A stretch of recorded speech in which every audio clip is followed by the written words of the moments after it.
কালকে আমি পাহাড় সমান কষ্ট করে পাহাড়ের উপরে অবস্থিত এই ছোট্ট ভুটানি গ্রামটাতে আসার পর থেকে এখনও পর্যন্ত আমার বিশ্বাসই হচ্ছে না যে আমি বেঙ্গলে আছি। মনে হচ্ছে আমি ভুটানের কোনো একটা গ্রামে রয়েছি। আর কেন জানি না, বারবার মনে হচ্ছিল যদি লেপচাকায় এত সুন্দর লাগে দেখতে, তাহলে আসলেই ভুটান কতই না সুন্দর হবে। একবার যেতেই হবে ভুটান। আজকে গেলে কেমন হয়?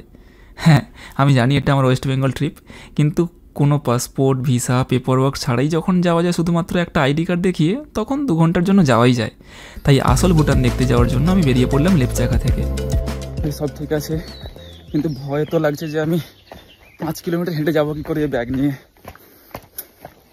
5 কিলোমিটার হাঁটতে হবে ভাই সাহেব, হেঁটে যেতেই হবে, নাহলে তো কোনো উপায়ও নেই।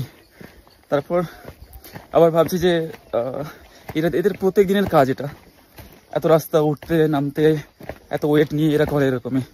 তো এরা যদি প্রত্যেক দিন পারে, আমি একদিন পারবো না?